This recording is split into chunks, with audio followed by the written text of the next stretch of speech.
Hi, guys. I'm Colette G, dating and relationship specialist and author. Welcome back to Finding Happily and welcome newcomers. Brief overview.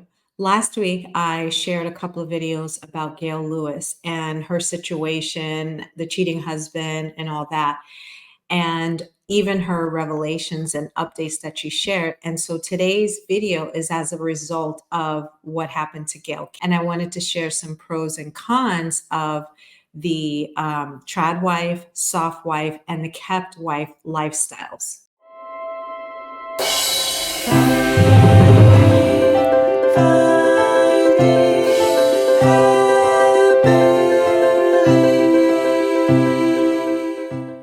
So, just to let you guys know, if you stay until the end, I'll give you a couple of examples of what a trad wife, a soft wife, and a kept wife lifestyle looks like from some videos that I downloaded from TikTok. And I'll be sure to share those with you so that you can see what they kind of look like in 3D. So, trad wife is a short phrase for traditional wife. And it's a phrase that gained some traction and notoriety from online, particularly from social media, TikTok video that was trending. And it refers to a traditional housewife who prefers to take on the traditional gender roles. And these roles often include things like homemaking, child rearing, and prioritizing the needs of the family above all personal or professional aspirations. Trad wives often advocate for traditional values such as submissive to husbands domestically and conservative norms. The trend seems to have sparked some pushback from more individuals, women that consider themselves feminists. So, from the feminist movement, also from people who prefer to have modern relationships, and the societal expectations that seem to be placed on women in regards to traditional housewife lifestyle. Gail Lewis was probably a trad wife. Well, in fact, I would assume she is because she's been talking about her divorce and her divorce files were leaked. And in those files, she's asking for money to pay just the credit card bill for her day-to-day living. And so you could probably consider Gail Lewis a trad wife. And I'll get to some of the pros and cons of trad wife, soft life, and kept wife lifestyles at the end of the video after I show you some of the examples. So keep watching. Soft life has gained popularity on social media. It's more geared towards a younger generation. It mostly relates to a lifestyle characterized by comfort, leisure, and indulgence in luxuries or pleasures. The term soft implies a sense of ease or relaxation, often associated with a lack of hardship or stress that one might entail. And I see a lot more individuals talking about wanting to have this soft life in the generation now, particularly those who are women that are struggling financially. The soft life has been like kind of criticized for like materialism or unrealistic expectations. For most of the women that promote it, they're celebrating moments of joy, relaxation, and self-care. Kept wife is a woman who is financially supported by her husband, partner, or significant other without her having to actively engage in paid employment or making financial contributions. The kept wife is often associated with traditional gender roles where the husband assumes the primary head of the household and the breadwinner, while the wife will sometimes focus on domestic and household responsibilities. But it differs from a trad wife or a traditional housewife because it also is combined with a soft life in there. Some people consider a kept wife a derogatory term, implying that the wife is subordinate to or dependent on her husband, which gives her a lack of autonomy or independence. But others look at it as a sort of arrangement between two consenting adults that choose to live their lifestyle in that kind of way. If you are not familiar with the term tradwife, it is a woman who chooses to live a more traditional life with ultra traditional gender roles. So the man goes outside the house, works, provides for the family. The woman stays home and she's the homemaker. She takes care of the home and the children if there are any. The misconception about the trad wife movement, it's not really a movement. Nobody's pushing it. People are typically just living it and maybe showcasing their lifestyle like me. And we believe our place, specifically us as individuals, believe our purpose is to be homemakers. It doesn't mean that we are trying to take away what women fought for. There are a lot of people trying to make this a sinister thing or put some other darker meaning behind the term tradwife. Nobody is doing that. No tradwife TikTokers are saying every woman's place is in their home. We as individuals are just choosing to be homemakers. That's all. You're not the first one to ask me that question. I've had that question probably asked 5 or 6 times since I started TikTok. The thing is that when I speak softly, I remind myself on a daily basis that I live a soft life. And I don't want to forget, because there was a time in my life when life wasn't so soft. And so when I get on here, I remind myself it's about me. Me speaking the way I speak is a reminder to stay soft, stay feminine. There doesn't need to be 2 men in this house. That he's the masculine and I'm the feminine, and I love my role. I've never had the privilege of being a stay-at-home mom, like to a husband who provided for me. I done been a stay-at-home mom on government assistance where the government paid my bills and gave me food stamps and Medicaid, but never a stay-at-home mom to a man. So I wanted to come on here and answer this question because I feel like representation is so very important, and it's kind of sad to see Black women ask what it's like to have a provider because they're only used to government assistance. With that being said, please don't compare your life to mine. Everybody's situation is different, and I notice when I make these type of videos, a lot of women, it triggers an insecurity, and they come in the comments very upset. So what is it like for me being a stay-at-home mom and having a provider? So my husband is an investor. We do own a dealership. He does trade stocks, but majority of his income is he owns a bunch of real estate properties. During the 2008 housing crisis, it made a lot of people millionaires, and he's one of them. Very intelligent, fine Black man, okay? So basically, being that he doesn't have to report to a 9 to 5 and he's his own boss, it makes passive income. He's able to spend way more time than the average man can with his family. He's able to be a full-time dad and still pay all the bills. So that makes life like really easy for me. Like, my life is basically on easy mode, and that's just being honest. I am not a morning person. My husband is, because he is also ex-military. So he wakes up in the morning and works out in our gym, and he fixes the kids breakfast. He gets them ready for daycare. Yes, they are in daycare. Even though we don't work jobs, they're still in daycare. So by the time I get up, I have pretty much a free day to do whatever I want to do. Sometimes we go to the beach. Sometimes I go to brunch with my friends. Sometimes I go to Pilates. I can pretty much do whatever I want to do. As far as bills, I don't see bills. I honestly could not tell you how much our electricity bill is right now. I couldn't tell you how much our property taxes are. I can't tell you insurance. I can't tell you anything because I don't see bills. My husband takes care of everything with a smile on his face. He never asks me for anything. He never tells me how much stuff costs. He has always said my job is to make sure you never have to worry. You're not sad, you're not worried, you're not stressed. He has always said that is my job, and he backs that up 110%. I have housekeepers. They come every 2 days, so I don't have to worry about cleaning or anything like that. That's taken care of. As far as spending money, like I said, my husband takes care of literally everything. My name is on all of his accounts. I also have another card, and my name is on his credit cards and all of that. So if I want to get surgery or fillers or shop or buy groceries, or like, my husband pretty much takes care of literally everything.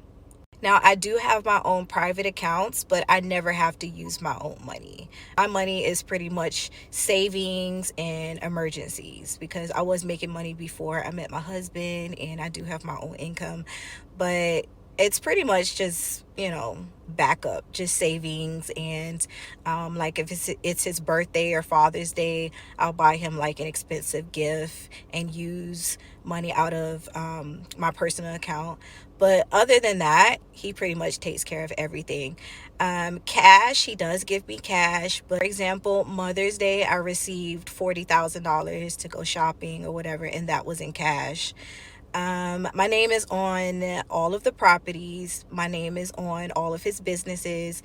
The dealership license is in my name. My husband always, like, he's a real provider. He wants to make sure that no matter what, me and the kids will always be good with or without him. So Okay, so now you've seen what a trad wife looks like, what soft life looks like, and what a kept wife looks like in regards to lifestyle choices. And I just want to give some feedback from a professional and personal experience. Being a traditional wife is a job, whether there are children involved or not.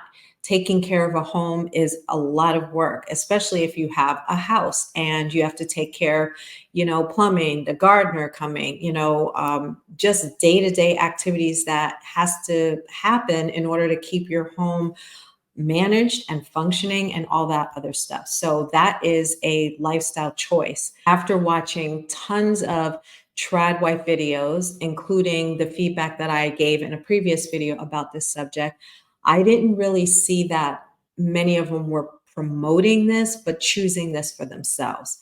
And I think that the con can be not being financially independent, not having a savings of your own. The what if something happens to your partner, how do you manage the house and without a job? Hopefully, yes, you have a savings, but what if divorce happens or anything else that can happen to your partner?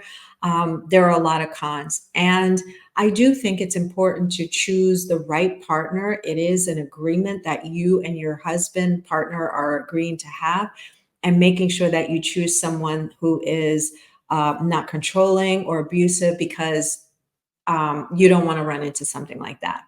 Soft life. It's this very interesting new thing that I'm at least hearing. And I can tell you from a personal experience, I did not have a soft life. Um, it was struggle, struggle, struggle. And as a matter of fact, the way I grew up, it was hard work and perseverance. And, or, the more you struggled and hustled and grinded, the better off you were when you achieved this level of success.